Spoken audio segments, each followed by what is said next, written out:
Chappelle, who again, he was 15 years old. Yeah.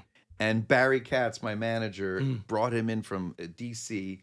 and found him in D.C. and said, "You got to come. You got to come to New York, man." Do you know Barry Katz? That's great. And he's, I'm sure that I got it. he talks exactly like that. Barry watches. Yeah, you sit in the office. Barry Katz watches this? Yeah. Oh, good. We'll do more. Watch the movie The Comedian. Barry Katz. He's in it. Okay. For a second. So he comes. I come into the office. He goes, "I just brought this kid in from D.C. He's one of the greatest, most talented people you'll ever meet. He's goddamn hilarious. He's going to be the biggest star the universe has ever known." He always overdoes things. yes, he always like blows everything out of proportion. And then cut to, there's this skinny kid sitting on the couch like, "Hey, man." Yeah. And I was like, "Hey, kid, how you doing? Nice to meet you." And I was thoroughly unimpressed. I was like, this skinny little kid sitting on a couch from D.C.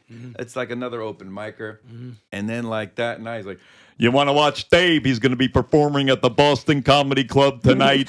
He's going to blow the roof off the dump. It's going to be like nothing you've ever seen. Not since the revelation at Sinai, Like a chipmunk. where Moses came down with the tablets. Have you seen a performance that you're about to see?" Michael, feed Elon some peanuts. You look like an Ice Age chipmunk. It is literally that. Yeah. And that's what Barry looks like. That's what Barry looks like. It is exact. By the way, I Great. did Fantastic. Barry Katz on Chappelle's show, where my Dave God. and Neil asked me to play the comedy club manager that was really our old manager that says, you know, "Dave, I told you were going to make it." And he was like, "No, man, you said I wouldn't." And he pushes me down the stairs and torches my club. But anyway, later that night, we went to the club and I watched Dave and I went, "Oh my God, he's going to be the biggest thing on," or you could just see it. You just saw this raw talent, this ability to, you know, hit punchlines and that delivery that was so unique and original. And oh my God.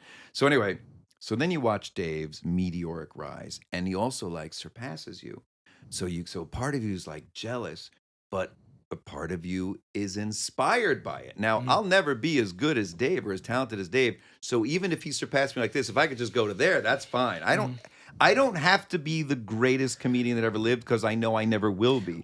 I also realize that nobody is everybody's favorite comedian. So don't try to be everybody's favorite comedian because nobody is everybody's favorite comedian. But then you see people, again, I won't name names, who are literally open micers, who like bomb every night, who aren't funny.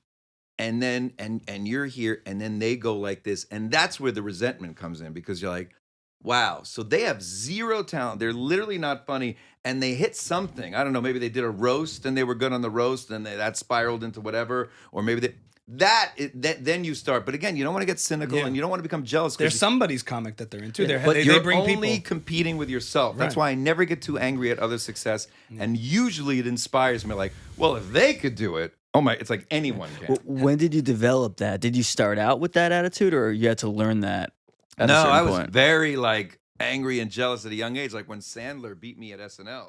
We were both screen testing for SNL at the same time.